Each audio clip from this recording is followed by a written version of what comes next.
అసలు H1B visa అంటే ఏంటి? ఎందుకు H1B వీసా అప్లై చేస్తారు? దీనికి 1990కి వెళ్ళాల్సి వస్తుంది. స్టూడెంట్ వీసా మీద వెళ్ళి వర్క్ చేస్తున్నారని చెప్పి అప్పుడు కూడా కొన్ని వెళ్ళి ఇమిగ్రేషన్ 47 మందిని పంపించేశారు. ఆ ఇష్యూస్ అవుతున్నాయి. సర్టిఫికెట్ తయారు చేయడం మన వాళ్ళు ఛాంపియన్స్ అవును. ఇండియన్స్ దాంట్లో స్పెషల్లీ మన దగ్గర ఉన్న ఇంకా పెద్ద ఛాంపియన్స్. అంటే వాళ్ళ ఫ్యామిలీని అక్కడికి తీసుకొని వెళ్ళడం కోసమని వీసా ఇంటర్వ్యూస్ కానీ వెళ్తుంటే వాళ్ళు మొత్తం అందరివి రిజెక్ట్ అయిపోయాయంట. అంటే నార్మల్ వీసాస్ కూడా రిజెక్ట్ అవ్వడానికి రీజన్ ఏమైంది? వాళ్ళ డౌట్ వస్తుంది, నువ్వు ఎందుకు వెళ్తున్నావు యూఎస్కి అని అడుగుతారు. ఈ బ్రిక్స్ నోట్ అని కొత్తగా ఈ మధ్య వస్తుంది కదా సార్, ఆ నోట్ వల్లనే ఇవన్నీ ట్రంప్ కావాలని మన ఇండియా మీద కక్షపాతంతో చేస్తున్నాడని చెప్పి అని అనుకుంటున్నారు. BRICS note first of all లేదు. బ్రిక్స్ నోట్ అని ఏ నోట్ లేదు. అది ఏంటి సార్ మరి? బ్రిక్స్ వాళ్ళ ఇంటర్ కరెన్సీ ఎక్స్చేంజ్ కోసం. యుఎస్ వాళ్ళకి మన ఇండియా మీద కక్ష లేకపోతే యాపిల్ కంపెనీ ఇండియాలో పెడతానంటే లేదు యుఎస్లోనే పెట్టాలని చెప్పి అది ఇష్యూ చేశారు కదా, మరి అది చేస్తాడు కదా, తప్పేముంది. అంటే నువ్వు ఒక బీటెక్ కంప్లీట్ చేసావు, నువ్వు ఒక ఇంజనీరింగ్ అయిపోయి ఉందంటే నువ్వు యుఎస్లో వెళ్ళిపోవాలి. లేకపోతే ఒక పెళ్లి సంబంధం ఏదైనా సెట్ అయితే యుఎస్ వర్క్ ఇచ్చి పెళ్లి చేయాలి. అంటే ఇలాంటివి ఎక్కువ ఉండడం వల్ల యుఎస్ డిమాండ్ ఎక్కువ అయిపోయిందా? యుఎస్ అమెరికన్ డ్రీమ్ ఒకటి ఉంది, అది క్రాష్ అయిపోయింది కంప్లీట్గా. ట్రంప్ వచ్చిన తర్వాత ఇంకా మొత్తం క్రాష్ అయిపోయింది. హాయ్ హలో నమస్తే, నేను మీ anchor Shiva. Welcome to iDream media. ఈరోజు మన ముందున్న గెస్ట్ సురేష్ కొచ్చాటిల్ గారు, సీనియర్ జర్నలిస్ట్. ఈరోజు తీసుకురావడం గల కారణాలు ఏంటంటే H1B వీసా. ఇన్స్టాగ్రామ్ కానీ సోషల్ మీడియా చూసినట్లయితే మొత్తం హల్చల్ అనమాట. ఇలా H1B వీసా $1 lakh ఇలా అంతా కనిపిస్తూనే ఉంది. అసలు H1B వీసా అంటే ఏంటి? ఈ $1 lakh పెంచడానికి రీజన్స్ ఏంటి? అసలు ఎందుకు పెంచారు? ఇవన్నీ విషయాలు చాలామందికి క్లారిటీగా తెలియదు. అవన్నీ క్లారిటీగా తెలుసుకునే ప్రయత్నం అయితే చేద్దాం. ఎందుకంటే బేసిక్గా నేను కూడా చూస్తున్నప్పుడు ఏంటి న్యూస్ ఇలా వస్తుంది ఏంటి అని చూస్తుంటే నాకు సరిగ్గా ఒక క్లారిటీ లేదు, ఒక ఇది లేదనమాట. దాని మీద అవగాహన కూడా లేదు. దాని గురించి మొత్తం నీట్గా ఎక్స్ప్లెయిన్ చేయడానికి ఈరోజు సార్ మన ముందుకు వచ్చేసారు. సార్తో మాట్లాడి మనకు తెలియని విషయాలు తెలుసుకునే ప్రయత్నం అయితే చేద్దాం. హాయ్ సార్, ఎలా ఉన్నారు సార్? నమస్తే సార్, బాగున్నారా సార్? Yeah sir. సరే, అందరికీ ఇదే డౌట్ సార్. సోషల్ మీడియాలో ఈ టాపిక్ ట్రెండింగ్ అవుతున్నప్పుడు అసలు H1B వీసా అంటే ఏంటి? ఎందుకు H1B వీసా అప్లై చేస్తారు? దీనికి 1990కి వెళ్ళాల్సి వస్తున్నాను. ఆ టైంలో ప్రెసిడెంట్ బుష్ ఒక ఆర్డర్ సైన్ చేశారు అండ్ లేటర్ కాంగ్రెస్ అది అప్రూవ్ చేశారు. అమెరికాలో చాలా టైప్స్ వీసాస్ ఉన్నాయి. ఇప్పుడు మీరు ఎక్కడికైనా వెళ్తుంటే మీరు వీసా అప్లై చేయాల్సి వస్తుంది. భారతదేశం నుంచి వెళ్ళేటోళ్ళకి కొంతమందికి, ఫర్ ఎగ్జాంపుల్ థాయిలాండ్ వెళ్ళాలనుకోండి, వీసా ఆన్ అరైవల్ అని ఉంటుంది. నేను అక్కడ పనిచేస్తాను, నాకు తెలుసు. వీసా ఆన్ అరైవల్ అంటే అక్కడ వెళ్ళంగానే ఎయిర్పోర్ట్లోనే 2200 బాట్లు కట్టేసి, అంటే వాళ్ళ కరెన్సీ కట్టేసి ఫామ్ ఫిల్అప్ చేసి మీకు అక్కడే స్టాంప్ కొట్టి వీసా ఇచ్చేస్తారు. That is visa on arrival. మిగతా కంట్రీస్కి ముందే వీసా అప్లై చేయాల్సి వస్తుంది. ఫర్ ఎగ్జాంపుల్ ఇప్పుడు దుబాయ్కి వెళ్తున్నాను అనుకోండి, యూఏకి వెళ్తాం, మీరు ముందే వీసా అప్లై చేయాల్సి వస్తుంది. ఇంకా ఎక్కడైనా మేజర్ కంట్రీస్, యూరోపియన్ కంట్రీస్. యూఎస్కి ఇంకా టఫ్, ఎందుకంటే మనోళ్ళు చాలా సంవత్సరాల నుంచి యూఎస్కి మన డాంకీ రూట్ అంటాం చూడండి. డాంకీ రూట్ ఒకటి ఉంటుంది, ఎట్లయినా అక్కడ చేరుకోవాలి. ఎస్పెషలీ పంజాబ్, గుజరాత్ అటువైపు నుంచి చాలామంది చనిపోయినా కానీ ప్రాబ్లం లేదు, కానీ యూఎస్కి వెళ్ళాలి నాకు. 40 లక్షలు 50 లక్షలు ఏజెంట్లకు ఇచ్చి వాడు ఎక్వెడార్ నుంచి కొలంబియా తీసుకెళ్ళి, కొలంబియా నుంచి మెక్సికో తీసుకొచ్చి, మెక్సికో నుంచి గోడ దుంకి అటువైపు యూఎస్కి వెళ్ళాలనుకుంటా. అక్కడ వెళ్ళగానే వాడు మాయమైపోతాడు, క్రౌడ్లో చేరిపోతాడు. సో ఇప్పుడు దాకా యూఎస్ అడ్మినిస్ట్రేషన్ ఏంటంటే, మనం చూసుకుంటూ వస్తే బుష్ కానీ, క్లింటన్ కానీ, బైడెన్ అడ్మినిస్ట్రేషన్, వీళ్ళందరూ చాలా వీక్గా ఉన్నారు ఇమిగ్రేషన్ మీద. లక్షలాది మంది వస్తున్నారు, వచ్చి అక్కడ పనిచేస్తున్నారు. చాలామంది దగ్గర వీసాలు లేవు. వీసా అయిపోయిన వాళ్ళు, ఎక్స్పైర్ అయిన కూడా ఉన్నారు. ఇప్పుడు యూరోప్లో కూడా అదే పరిస్థితి. యూకేలో చూస్తున్నారు, బోట్లో వచ్చి దిగుతున్నారు, వాళ్ళకి హోటల్ 5 స్టార్ హోటల్ ఇచ్చేస్తున్నారు, తిండి ఇచ్చేస్తున్నారు, నిద్రపోండి, మీకు 3000 పౌండ్లు ఇస్తారు నెలకు. ఏం కావాలి ఇంకా? సోమాలియా నుంచి, సూడాన్ నుంచి, ఆఫ్రికా నుంచి అందరూ వచ్చి అక్కడ పడుతున్నారు, ఆఫ్ఘనిస్తాన్ నుంచి కూడా. కానీ యూఎస్కి ఎందుకు వెళ్తారు? ఒకటి, అక్కడ వెళ్ళే ఒక ఆస్పిరేషన్ ఒకటి ఉంటుంది కొంతమందికి. ఒకటి ఎడ్యుకేషన్. మన దగ్గర నుంచి వెళ్ళే స్టూడెంట్స్లో, ఇది నేను చెప్పట్లేదు, మీరు డేటా తీసుకోవచ్చు. మొన్న కూడా మోహన్ దాస్ పై గారు చెప్పారు, మన దగ్గర నుంచి వెళ్ళే స్టూడెంట్స్లో 90% మంది 3rd గ్రేడ్ యూనివర్సిటీస్కి వెళ్తారు యూఎస్లో. సర్టిఫికేట్ ప్రింట్ చేసే పేపర్ కూడా విలువ ఉండవు. అక్కడ కార్నెల్ ఉంది, అక్కడ పెద్ద పెద్ద ఇన్స్టిట్యూట్ యూపెన్ ఉంది, చాలా మటుకు ఇన్స్టిట్యూట్స్ బూత్, చాలా పెద్ద పెద్ద ఇన్స్టిట్యూట్స్ ఉన్నాయి అక్కడ, యూనివర్సిటీస్ ఉన్నాయి. అక్కడెక్కడ వెళ్లకుండా పేరే వినలేని ఇన్స్టిట్యూట్కి వెళ్తాడు, ఎందుకంటే ఆడి అడ్మిషన్ అక్కడే దొరుకుతుంది.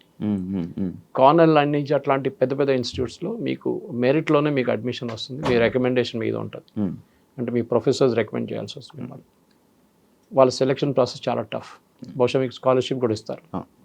సో మన వాళ్ళు ఏం చేస్తారు, ఫస్ట్ స్టెప్లో యూఎస్కి ఎందుకు వెళ్తారంటే చదువు అని చెప్పి వెళ్తారు. అక్కడ చదువు ఫినిష్ చేయగానే ఎంఎస్ వెళ్తే ఎంఎస్ ఫినిష్ చేస్తారు, కొంతమంది పిహెచ్డి లెవెల్ కూడా వెళ్తారు.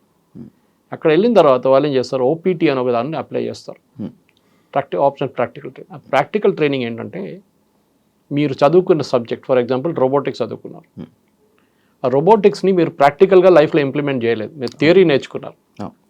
నేర్చుకోవాలంటే ఒక రోబోటిక్స్ పనిచేస్తున్న కంపెనీ దగ్గర పని చేసుకుంటే మీకు కొంచెం ఎక్స్పీరియన్స్ వస్తుంది, మీరు చేసిన డిగ్రీ కూడా విలువ ఉంటుంది. అక్కడ వెళ్తారు, 2 సంవత్సరాలు యూజ్లీ ఉంటుంది, దాన్ని ఎక్స్టెండ్ కూడా చేసుకోవచ్చు కొంచెం. అది కూడా మన వాళ్ళు మిస్యూజ్ చేశారు. దాని తర్వాత ఏం చేస్తారు, మెల్లగా H1Bకి అప్లై చేస్తారు. అంటే H1B మీరు అప్లై చేయలేరు, H1B has be applied by the company. మిమ్మల్ని తీసుకెళ్లాల్సి అనుకుంటే కంపెనీ వాళ్ళు అప్లై చేస్తారు. అక్కడ కూడా పెద్ద ర్యాకెట్ ఉంది. ఇది ఏం జరిగిందంటే H1B ఎందుకు తీసుకొచ్చారు, అమెరికాలో stem, that is science, engineering, technology and మ్యాథ్స్లో వాళ్ళ దగ్గర షార్టేజ్ ఉందని చెప్పి వాళ్ళ నేషనల్ సైన్స్ ఫోరం, వాళ్ళ ఫౌండేషన్ 160,000 మంది తక్కువ ఉన్నారని చెప్పి 1990లో ఒక స్టడీ చేశారు. మా దగ్గర అంత ఇంజనీరింగ్ గ్రాడ్యుయేట్స్ లేరు, వస్తున్న వాళ్ళకి స్కిల్స్ లేవు, సో మేమేం చేయాలి, అమెరికన్ ఐటీ కంపెనీస్ అంటున్నారు మేము బయట నుంచి తెప్పించుకుంటాము, వాళ్ళకి ఇదే జీతం మేము కూడా ఇస్తాము. అంటే అమెరికాలో ఒక అమెరికన్ వర్కర్కి $80,000 జీతం అనుకోండి, 80 $1,00,000 ఒక సంవత్సరానికి జీతం ఉంటే మేము కూడా అదే తీసుకొస్తున్న ఎంప్లాయీ కూడా అదే ఇస్తామని చెప్తారు. కానీ చేసేది అది కాదు. ఒకసారి తీసుకొచ్చిన తర్వాత ఆయనకి అది ఇచ్చే డాలర్ కన్నా ½ ద శాలరీ ఇస్తారు. వాడు వచ్చేసిండు కాదు, ఎక్కువ మాట్లాడలేడు. ఇప్పుడు ఏమనంటే నిన్ను పంపించేస్తా వాపస్ అంటాడు. ఆడు భయపడి పని చేస్తారు, అమ్మాయి ఉండని అబ్బాయి ఉండని. ఇది మిస్యూజ్ జరుగుతుంది, చాలా సంవత్సరాల నుంచి జరుగుతుంది. ఇప్పుడు ఇవాళ వచ్చిన న్యూస్ ప్రకారం ఫైర్ వాల్ అని చెప్పి ఒకటి లాంచ్ చేశారు యుఎస్. మేజర్ ఇన్వెస్టిగేషన్ స్టార్ట్ అవుతుంది నిన్నటి నుంచి. వాళ్ళ యుఎస్ లేబర్ డిపార్ట్మెంట్ ప్రతి వీసా, ప్రతి H1B కానీ మిగతా వీసాలు కూడా ఇష్యూ చేయడానికి వాళ్ళకి జీతం ఎంత, వాళ్ళు ఎప్పుడు వచ్చిండ్రు అని మొత్తం బయట హిస్టరీ, జాగ్రఫీ అంతా బయట తీస్తున్నారు. దీంతో బహుశా ఒక 50% ఇండియన్స్ పట్టుబడతారు, 100 ఒక మాయమైపోతారు, ఇప్పుడే మాయమైపోతారు చాలా మంది, ఎందుకంటే వాళ్ళందరూ గాయమైపోతారు అక్కడి నుంచి. సార్ గత ఒక మూడు నెలల క్రితము లైక్ ఇదే స్టూడెంట్స్ లైక్ స్టూడెంట్ వీసా మీద వెళ్ళి వర్క్ చేస్తున్నారని చెప్పి అప్పుడు కూడా కొన్ని వెళ్ళి 47 మందిని పంపించేశారు ఆ ఇష్యూస్ అవుతున్నాయి. దానివల్ల ఏమైనా ఎఫెక్ట్ ఏమైనా ఉందా సార్?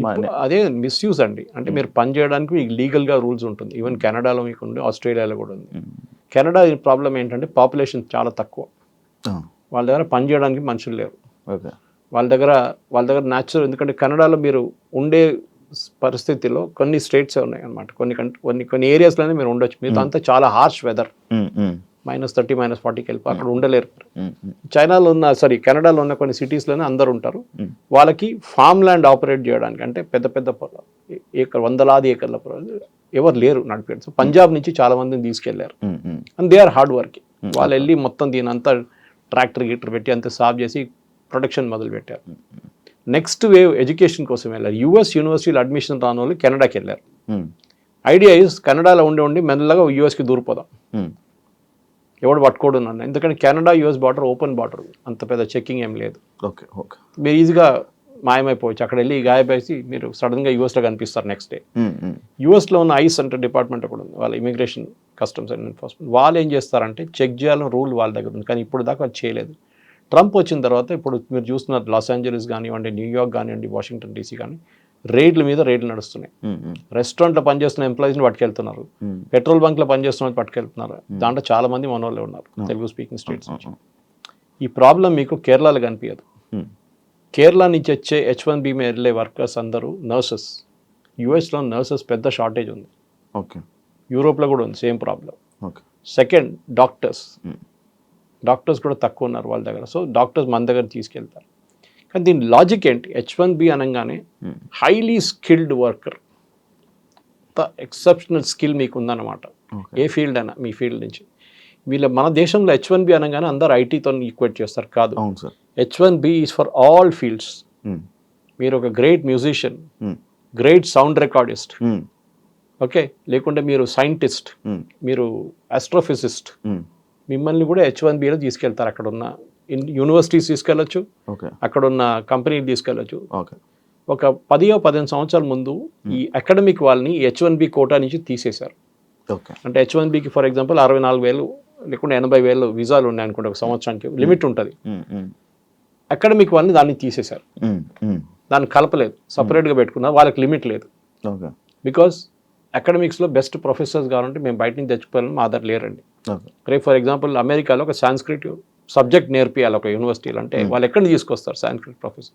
భారతదేశం నుంచి తీసుకురావాలి కదా, ఇక్కడి నుంచి తీసుకొస్తారు. స్పానిష్ ప్రొఫెసర్ గారు వాళ్ళు సౌత్ అమెరికా నుంచి తీసుకొస్తారు. ఓకే, సో అదే కదా ద మెయిన్ ప్రాబ్లమ్ ఇస్ మన దగ్గర ఈ ఫస్ట్ అండర్స్టాండింగ్ లేదు. ఎస్పెషలీ తెలుగు స్పీకింగ్ స్టేట్స్లో H1B వీసా అనగానే as a matter of right అనుకుంటున్నారు వాళ్ళు. మా రైట్ అది, మా అధికారం, మాకు అది. ఇది ఎట్లయిపోయిందంటే మీరు రీప్లేస్ చేస్తున్న ఎవరిని అక్కడ. H1B is meant to replace an American worker. అమెరికాలో ఉన్న వాళ్ళ సిటిజన్ ఉద్యోగం నీకు ఇస్తున్నారు. ఎందుకు?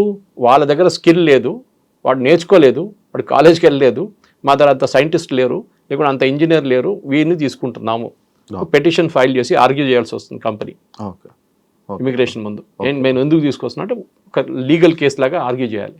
చూడండి ఈయన క్వాలిఫికేషన్ ఇంత, ఇదంతా ఆయన ఇది చేస్తున్నాడు, అది చేస్తున్నాడు చెప్పి ఆర్గ్యూ లాస్ట్ వాళ్ళు కన్విన్స్ అయితే మీకు H1B ఇస్తారు. ఓకే సార్, ఇప్పుడు H1B వీసా $1 lakh పెట్టడానికి రీజన్ ఏంటి సార్? దానివల్ల ఏమైనా ఇండియాకి ఏమైనా లాస్ ఉందా? ఇండియా అని కాదు, ఇప్పుడు ఇక్కడి నుంచి వెళ్ళే దాంట్లో 82% మంది ఇండియన్స్. ఓకే, అంటే 70 దాకా పెట్టుకోవచ్చు మనం, ఇంక్లూడింగ్ చైనీస్ ఇట్స్ 82 నా. చైనీస్ 12 ఉన్నారు, మనం 70% మన వాళ్ళే. ఇద్దరు కలిపితే మెజారిటీ మనం చైనా. ఎందుకు పెడుతున్నారంటే ఫస్ట్ ఆఫ్ ఆల్ ట్రంప్కి ఎలక్షన్ క్యాంపెయిన్ టైంలో ట్రంప్ చెప్పారు అప్పుడు H1B మిస్యూస్. H1B వీసా కాదు, వీసా తీసేయలేదు, ఇంకా వీసా అక్కడనే ఉంది, తీయలేరు, ఎందుకంటే అది కాంగ్రెస్ అప్రూవల్ కావాలి దానికి, వాళ్ళ పార్లమెంట్లో. H1B ఉంది కానీ మిస్యూజ్ చేస్తున్నారు. సో దానికి నేను ఆ మిస్యూజ్ అరకట్టడానికి చేస్తున్నా ఈ పని. అంటే మీరు నిజంగా $1,00,000 కడితే మీరు బెస్ట్ ఎంప్లాయీని తీసుకొస్తారు మీరు. ఇప్పుడు ఎట్లయిపోయిందండి, కోవిడ్ తర్వాత మనం ఎక్కడ కూర్చొని పని చేసుకోవచ్చు. అదొకటి పెద్ద లెసన్ కోవిడ్లో. ఎక్కడైనా ఏ ఫీల్డ్ అయినా కానీ మీరు ఎక్కడ కూర్చొని పని చేసుకోవచ్చు. జూమ్ అనే సబ్జెక్ట్, జూమ్ అనే కాన్సెప్ట్ కూడా మనకు తెలియదు దానికన్నా ముందు.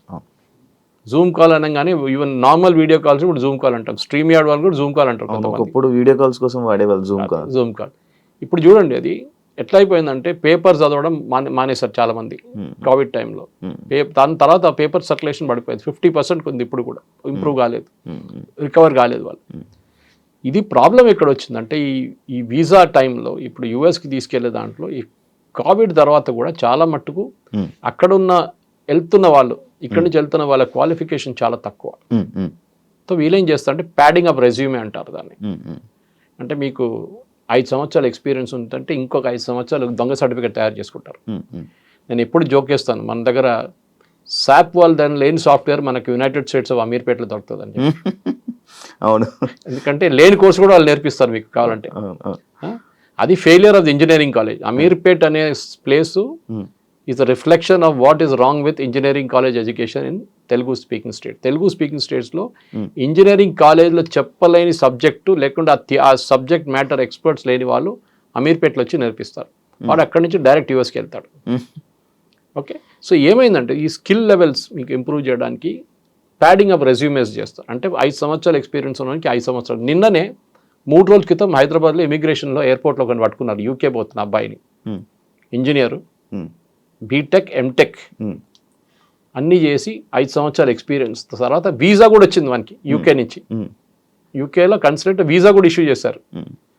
అక్కడ ఎయిర్పోర్ట్లో ఇమిగ్రేషన్ డాక్టర్స్ చెక్ చేస్తే బీటెక్ సర్టిఫికేట్ దొంగతనం తెచ్చుకున్నాడు, ఎంటెక్ దొంగతనం తెచ్చుకున్నాడు, ఎక్స్పీరియన్స్ కూడా దొంగ. సార్ ఎయిర్పోర్ట్ ఇమిగ్రేషన్లో చెక్ చేస్తారా సార్? చెక్ చేస్తారు, డౌట్ ఉంటే చెక్ చేస్తాం, మీ బాడీ లాంగ్వేజ్ వస్తుంది తెలిసిపోతుంది వాళ్ళకి. Okay okay. కానీ నా ప్రశ్న ఏంటంటే అది కాదు, ఈ కన్సులేట్ వాళ్ళు ఏం చేస్తారు? యూజువల్లీ ఏం చేస్తారంటే కన్సులేట్ ఇది ఇప్పుడు కాదు, 15 సంవత్సరాల ముందు మొదలు పెట్టారు, ఒక లింకేజ్ పెట్టుకున్నారు సాఫ్ట్వేర్. జేఎన్టీయూతోని అమెరికన్ కన్సులేట్, జేఎన్టీతోని బ్రిటిష్ కన్సులేట్, మేజర్ కన్సులేట్ అందరూ లింక్ పెట్టుకున్నారు. ఉస్మానియాతో మిగతా వాళ్ళు పెట్టుకుంటారు. వీళ్ళేం చేస్తారు, క్యాండిడేట్ వస్తాడు శ్రీనివాస్ కుమార్ పేరు కొట్టి సారీ 2012లో పాస్అవుట్ అయ్యాడని చెప్పి కొట్టంగానే వాళ్ళకి లిస్ట్ వస్తుంది ఎవరెవరు పాస్అవుట్ అయ్యారని. ఆ పేరు దాంట్లో కనిపించకపోతే దొంగ సర్టిఫికేట్. ఆ లింకేజ్ ఉంది, ఎందుకంటే సర్టిఫికేట్లు తయారు చేయడం వల్ల మన వాళ్ళు ఛాంపియన్స్ ఇండియన్స్, దాంట్లో స్పెషలీ మన దగ్గర ఉన్న ఇంకా పెద్ద ఛాంపియన్స్. మన దగ్గర ఎడ్యుకేషనల్ కన్సల్టెంట్స్ ఉంటారు, వాళ్ళు మీరు లేనిపోయిన బ్యాంక్ బ్యాలెన్స్ చూపిస్తారు, మీకు లేనిపోయిన సర్టిఫికేట్లు తయారు చేసిస్తారు, లేనిపోయిన ఎక్స్పీరియన్స్ చూపిస్తారు. కరెన్సీ చేసేస్తున్నారు. ఇది ఇప్పుడు అంతా కలిసి పడ్డది అక్కడ యూఎస్లో. ఈ ఫేక్ రెజ్యూమెస్ కానివ్వండి, మీరు ఎక్స్పీరియన్స్ ఇప్పుడు చూడండి, లేబర్ డిపార్ట్మెంట్ ఇంత స్ట్రిక్ట్గా ఇప్పుడు దాకా రాలేదు. మీరు చూసిన సినిమా ఏం లేదు ఇప్పుడు, అది చూసిన ట్రైలర్ ఇప్పుడు ఈ $1 lakh ఇప్పుడు రాబోతుంది పెద్ద బాంబు. ఏం సార్ రేట్ నడుస్తున్నాయి ఇప్పుడు. They are checking each and every H1B issue చేసిన చెక్ చేస్తున్నారు. ఎందుకంటే వ్యాలిడిటీ 3 సంవత్సరాలు ఉంటుంది కదా, 3 సంవత్సరాల నుంచి యూఎస్లో పనిచేసేట్టు చెక్ చేస్తున్నారు. ఇప్పుడు నీకు ఎట్లా వచ్చింది H1B, నీకు ఎవరు ఇష్యూ చేసిండు, నీకు ఎక్స్పీరియన్స్ ఎంత ఉంది, నీకు జీతం ఎంత వస్తుంది. మెయిన్ జీతమే ప్రాబ్లం. వీళ్ళు ఎందుకు తీసుకొస్తున్నారు, ఇండియన్ వర్కర్స్తో ప్రేమ ఏం లేదు. అమెజాన్ కానీ, మెటా వాళ్ళకి కానీ, గూగుల్, వీసా టాప్ 3 టాప్ 10లో ఒకటే ఇండియన్ కంపెనీ ఉన్నారు. వీసా లాస్ట్ 2024లో H1B మ్యాక్సిమం అప్లై చేస్తున్న కంపెనీస్లో టాప్ 10లో ఐటీ కంపెనీస్లో ఒకటే ఇండియన్ కంపెనీ ఉంది. 4th పొజిషన్లో TCS. ఇన్ఫోసిస్ లేరు, ఎవరు లేరు. ఓకే. ఎందుకంటే కోవిడ్ తర్వాత work from home and work place అని కాన్సెప్ట్ రాగానే చాలా మంది ఇండియాకి షిఫ్ట్ అయిపోయారు. ఇండియా నుంచే వర్క్ చేస్తున్నారు. ముందు కాన్సెప్ట్ ఉండే on site and off site అని, ఇప్పుడు ఆ కాన్సెప్టే పోయింది. ఇప్పుడు అమెజాన్ వాళ్ళు ఇండియన్స్ H1Bలో ఎందుకు తీసుకొస్తున్నారు? అమెజాన్లో ఇంత పెద్ద పని ఏంటి వీళ్ళకి, ఇంత పెద్ద ఇంజనీరింగ్ స్కిల్ ఏంటి వీళ్ళకి అమెజాన్లో, that they need an Indian engineer who is extraordinary. అట్లేం లేదు. సో ఏం చేస్తారంటే తక్కువ జీతం ఇవ్వడానికి వీళ్ళని గుంజుకొని తీసుకెళ్తారు. So that is what is being investigated now today onwards. నిన్న ట్రంప్ అనౌన్స్ చేసిన రోజు అదేం చెప్పలేదు, ఇవాళ చెప్తున్నారు. జెన్యున్గా ఉన్న వాళ్ళని తీసుకెళ్ళండి, ఎవరికి అబ్జెక్షన్ లేదు. కానీ H1B is not a matter of right. మీకు అర్హత నాకు ఇచ్చే ఉండాలని చెప్పి ఎవడు చెప్పట్లేదు. వీసా ఈజ్ అ రైట్ కాదు, visa is a kind of మీకు ఇస్తే ఇస్తారు, లేకుంటే లేదు. ఇప్పుడు US కన్సులేట్కి వెళ్తే ఆల్మోస్ట్ 50% మంది వీసాలు రిజెక్ట్ అయిపోతాయి. అవును సార్, యాక్చువల్లీ అదే పాయింట్ సార్. ఎందుకంటే రీసెంట్ టైమ్స్లో కొంతమంది దగ్గర నేను విన్నది ఏంటంటే, అంటే వాళ్ళ ఫ్యామిలీనే అక్కడికి తీసుకొని వెళ్ళడం కోసమని వీసా ఇంటర్వ్యూస్ కానీ వెళ్తుంటే వాళ్ళ మొత్తం అందరివి రిజెక్ట్ అయిపోయాయంట. అంటే నార్మల్ వీసాస్ కూడా రిజెక్ట్ అవ్వడానికి రీజన్ ఉందా? వాళ్ళ డౌట్ వస్తుంది, నువ్వు ఎందుకు వెళ్తున్నావు యూఎస్కి అని అడుగుతారు. ఫస్ట్ నేను చదవడానికి వెళ్తున్నా అంటాడు. మీ ఇక్కడ ఎవరో ఉన్నారంటారు, అమ్మ నాన్న ఉన్నారు, పెళ్లి చేసుకున్న తర్వాత నువ్వు చదువుకు వెళ్తున్నావా? అచ్చా. దాని తర్వాత అక్కడ వెళ్ళినాక ఏం చేస్తావు, మీ వైఫ్కి వీసా అప్లై చేస్తావు, మీ పిల్లలకి వీసా అప్లై చేస్తావు, వాళ్ళని తీసుకెళ్తావు, మెల్లగా దూరిపోతే గ్రీన్ కార్డ్ కోసం ట్రై చేస్తావు. దానికి 16 సంవత్సరాలు వెయిటింగ్ లిస్ట్ ఉంది, అది ఇంకోటి. దాని తర్వాత citizenship next. Green card citizenship కాదు. Lot of people mistake green card is green card is green card, it is not a US citizen. అది ఇంకో స్టెప్ ఉంటుంది US సిటిజన్షిప్కి. ఇక్కడి నుంచి వెళ్ళే వాళ్ళు మెయిన్ ప్రాబ్లం ఏంటంటే, మీరు చెప్పిందే ప్రాబ్లం. అమెరికాలో వాళ్ళు ఏమంటున్నారు, మీరు చదువుకోవడానికి రాండి, నో ప్రాబ్లం, చదువుకోండి, ఇక్కడ వచ్చి మాకు ట్యూషన్ ఫీజు వస్తుంది, మా కాలేజీలో కొంచెం 50% అయినా మాకు ఫండింగ్ మీ దగ్గర నుంచి వస్తుంది. కెనడాలో ఫర్ ఎగ్జాంపుల్ మనం ఖర్చు చేస్తుంది, కెనడియన్ కాలేజెస్లో ఒక 30 నుంచి 40 కెనడియన్ కాలేజెస్ నడిపిస్తుంది ఇండియన్ స్టూడెంట్స్ ఫీజ్. ఎందుకంటే కెనడియన్ స్టూడెంట్స్కి ఫ్రీ, వాళ్ళకి ఫ్రీ ఎడ్యుకేషన్ ఇవ్వాలంటే ఇండియన్ స్టూడెంట్స్ కట్టిన ఫీ నుంచి వాళ్ళకి ఫ్రీ ఇస్తారు. రాకపోతే ఏం చేస్తారు, మొత్తం కాలేజ్ మునిగిపోతుంది. అదే నడుస్తుంది ఇప్పుడు కెనడాలో కూడా. ఎందుకంటే ట్రూ వాల్యూ తెలిసిపోయింది అందరికీ. అక్కడ ఉన్న, నేను చెప్పాను కదా, ప్రింట్ చేయడానికి కూడా అర్హత లేని కాలేజీలు అక్కడ ఉన్నారు పేరుతో. చెప్పుకోకపోతే పెద్ద స్టోరీ. మన దగ్గర ఒక రేడ్ జరిగింది మన కెనడాలో, యూఎస్లో కూడా జరిగింది. ఇప్పుడు కదా 2 సంవత్సరాల ముందు. ఆ యూనివర్సిటీ లేదంట, పేపర్లోనే లేవు. ఆ పేపర్ ఇచ్చిండు, సర్టిఫికేట్ ఇచ్చిండు, వీసా ఇచ్చేసిండు, అన్నీ తీసుకెళ్ళి ఇక్కడ కోర్సు కూడా కంప్లీట్ చేసిన యూనివర్సిటీ లేదు అసలు. ఒక ఆడిటోరియం ఉందంట, ఆడిటోరియం అందరు తీసుకెళ్ళి కూర్చోబెడతారంటే ఒకడు వచ్చి 1 గంట సేపు చెప్పేసి వెళ్ళిపోతారు, అయిపోయింది ఆ రోజు క్లాస్. ఇట్లాంటి ఫ్రాడ్ నడుస్తుంది. ఎందుకంటే అట్లా చాలా ఉన్నాయి ఇట్లాంటివి. సో ఇప్పుడు US గవర్నమెంట్ ట్రంప్ని తప్పుపట్టలేమండి. నేను మళ్ళీ అదే సబ్జెక్ట్కి వస్తున్నాను. బంగ్లాదేశ్ వచ్చి ఇండియాలో వచ్చి మీ ఉద్యోగం తీసుకెళ్తే మీకు ఎట్లా ఉంటుంది? అదే కదా మనం అప్పుడు అంటున్నాం, బంగ్లాదేశ్ని పంపించండి, రోహింగ్యాలను ఇక్కడ ఏం చేస్తున్నాం వాళ్ళు పంపించండి అని. మా ఉద్యోగం వాళ్ళు తీసుకెళ్ళిపోతున్నారు అని. కరెక్ట్, కొట్టాల్సింది వాళ్ళు పంపించారు. కానీ మన వాళ్ళని కొట్టారని చెప్పట్లేదు నేనే అంటున్నా, అంటే మీరు లీగల్గా వెళ్తే ప్రాబ్లం లేదు. 10 మందిలో 5 మంది లీగల్గా వెళ్తే 5 మంది ఇల్లీగల్గా వెళ్తున్నారు. ఈ 10 మంది పేరు కూడా ఖరాబ్ అయిపోతుంది అంత. సార్ అంటే అందరు బ్లాక్ మార్క్ అయిపోతారు. సార్ అంటే మన ఇండియాలో ఉన్న కొంతమంది ఏమనుకుంటున్నారంటే, ఈ బ్రిక్స్ నోట్ అని కొత్తగా ఈ మధ్య వస్తుంది కదా సార్, ఆ నోటు వల్లనే ఇవన్నీ ట్రంప్ కావాలని మన ఇండియా మీద కక్షపాతంతో చేస్తున్నాడు అని చెప్పి అని సంబంధం లేదు. అనుకుంటున్నారు. BRICS note first of all లేదు. ఏంటి ఆ, బ్రిక్స్ నోట్ అని ఏ నోట్ లేదు. అది ఏంటి సార్ మరి? బ్రిక్స్ వాళ్ళ ఇంటర్ కరెన్సీ ఎక్స్చేంజ్ కోసం భారతదేశం బ్రెజిల్తో ట్రేడ్ చేసుకోవడానికి డాలర్ కాకుండా మనం ఇంకే కరెన్సీ వాడుకోవచ్చు. ఉమ్, ఫర్ ఎగ్జాంపుల్ రష్యాతో మనం ట్రేడ్ చేస్తున్నప్పుడు రష్యా స్విఫ్ట్ సిస్టమ్ అనే ఒక ఇంటర్నేషనల్ సిస్టమ్ ఉంది. మీరు ఇప్పుడు ఒక ఇంటర్ కంట్రీ ట్రాన్స్ఫర్ చేస్తే ఇక్కడ నుంచి మీరు యూఎస్కి వచ్చి డబ్బులు పంపిస్తున్నారు, ఉమ్, మీ తమ్ముడు అక్కడ చదువుకుంటున్నాడు, మీరు ఆయనకి ఫీజు ఇక్కడ నుంచి పంపిస్తున్నారు, ఉమ్, మీరు బ్యాంక్కి వెళ్ళి డబ్బులు కట్టి వాళ్ళ బ్యాంక్కి ట్రాన్స్ఫర్ చేస్తారు. ఉమ్, ఆ వర్క్ చేస్తున్న సిస్టమ్ పేరు స్విఫ్ట్ ఆ, ఇంటర్నేషనల్ సిస్టమ్. Oh. రష్యాని బ్యాన్ చేసి పడేశారు దాని నుంచి, ఎందుకంటే యుక్రెయిన్ వార్ స్టార్ట్ చేయగానే. ఉమ్, ఇప్పుడు రష్యా డబ్బులు మనం రష్యాకి ట్రాన్స్ఫర్ చేయలేము. ఉమ్, ఉమ్, మనం ఏం చేస్తాం, సరే మేము రూపీలో పే చేస్తాం మీకన్నా, డైరెక్ట్ బ్యాంక్ ట్రాన్స్ఫర్ రూపీ నుంచి మా స్టేట్ బ్యాంక్ నుంచి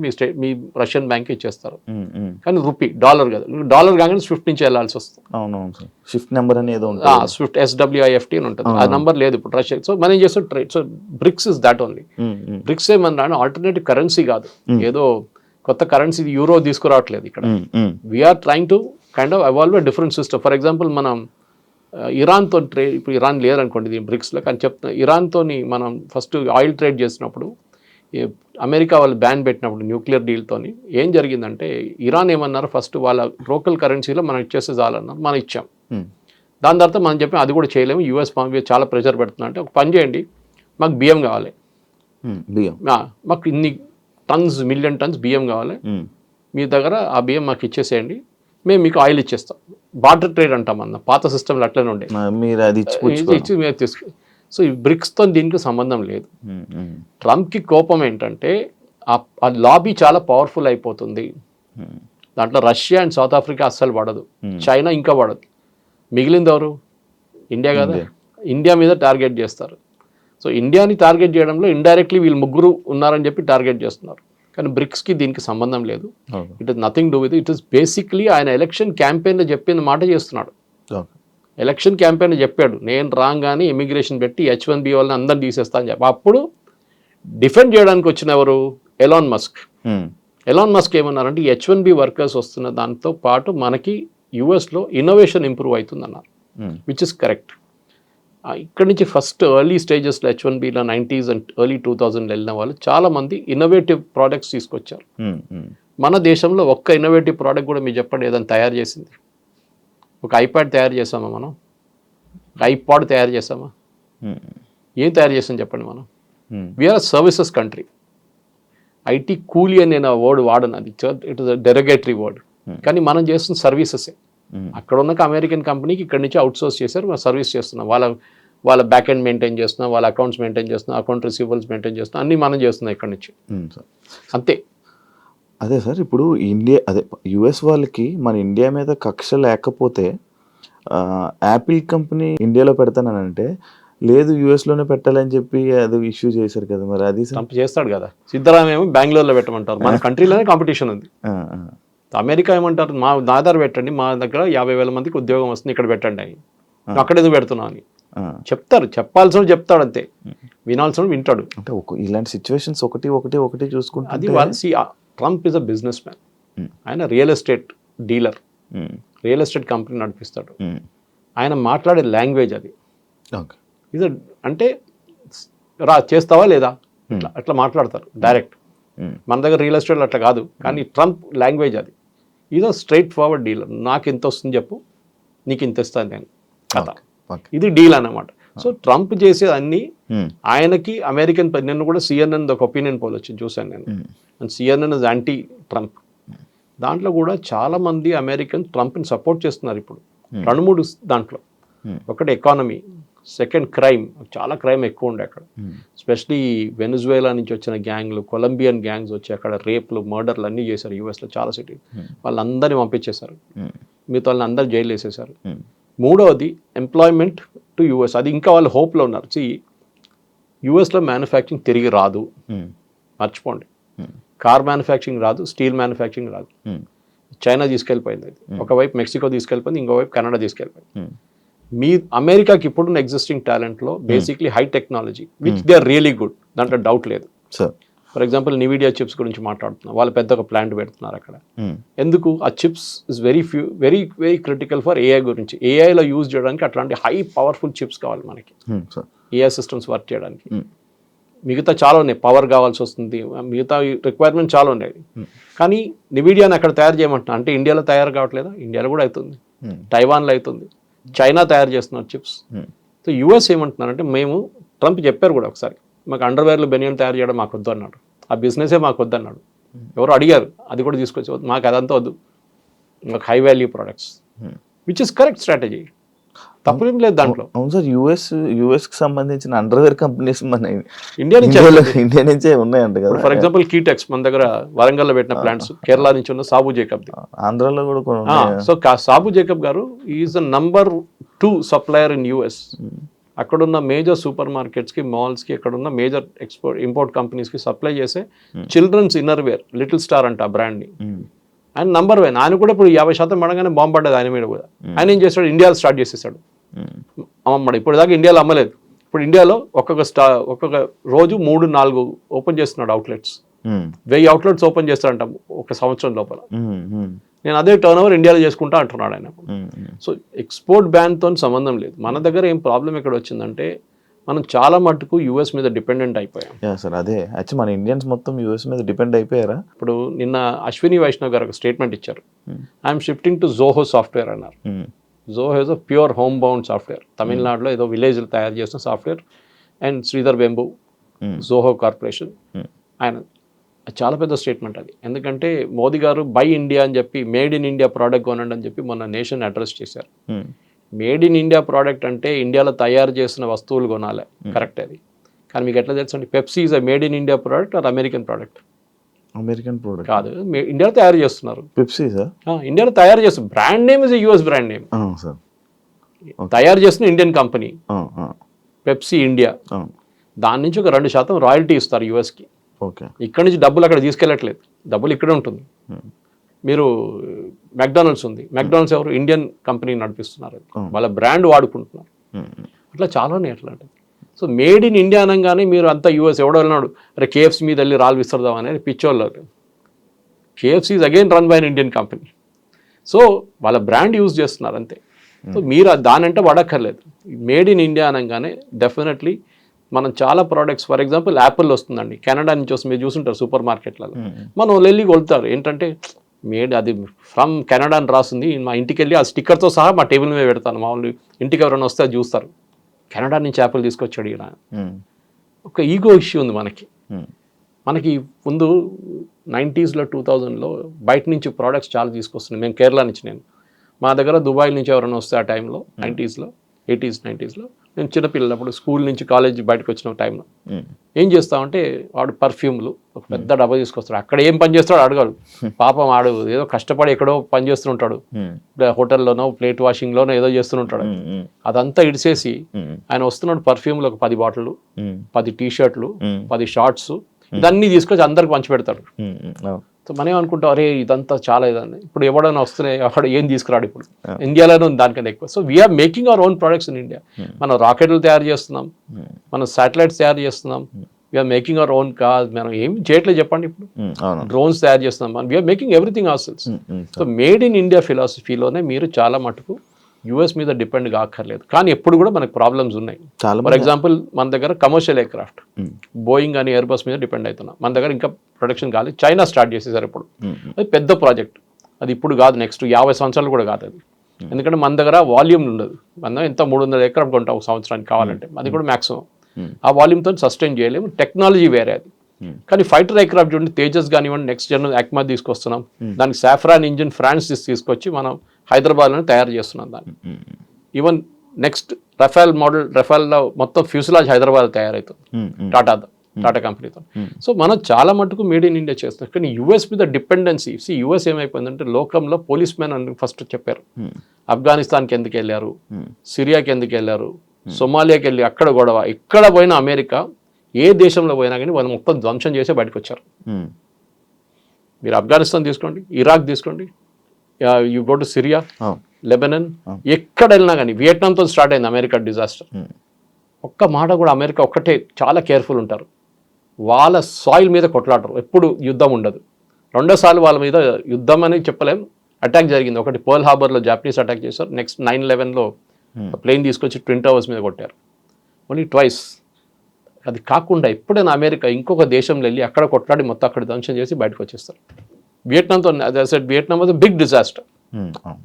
సో అట్లాంటి లెసన్స్ మనం నేర్చుకోవాలి. అమెరికాకి ఏంటంటే వాళ్ళ సెల్ఫిష్ ఇంట్రెస్ట్ వాళ్ళు చూసుకుంటున్నారు.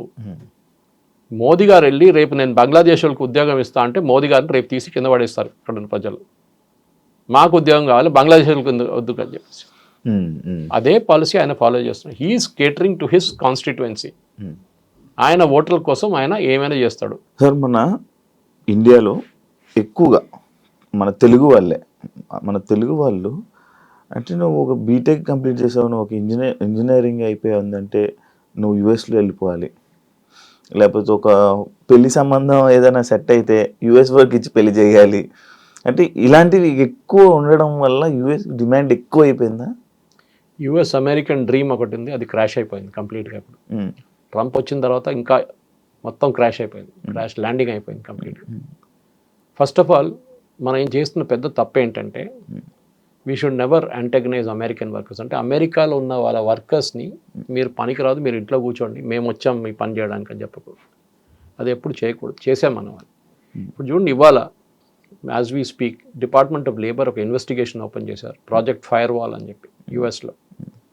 దాంట్లో labour secretary personally investigation order చేస్తున్నారు. ఇప్పుడు మీరు H1B మీద వచ్చిన వాళ్ళు ఆల్రెడీ యుఎస్లో ఉంటే వాళ్ళ మీద చర్యలు తీసుకుంటున్నారు. కొత్త వాళ్ళని మర్చిపోండి, $1,00,000 కొత్త వాళ్ళకి, కొత్త వీసాకి. అక్కడ ఉన్న వాళ్ళ మీద ఇన్వెస్టిగేషన్ మొదలు పెట్టారు. మీకు జీతం ఎంత, మీరు ఎప్పుడు వచ్చారు, మిమ్మల్ని ఎట్లా తీసుకున్నారు, మీరు రీప్లేస్ చేసిన అమెరికన్ వర్కర్కి టాలెంట్ ఉందా లేదా అని ఎట్లా చెక్ చేశారు, వానికి ఎగ్జామ్ పెట్టారా, మీకు కూడా ఎగ్జామ్ పెట్టారా? ఏం చేయలేదు. టెక్నికలీ మీరు ఒక అమెరికన్ వర్కర్ని రీప్లేస్ చేస్తే ఆయనకున్న స్కిల్ మీకున్న స్కిల్ ఎట్లా టెస్ట్ చేస్తారు.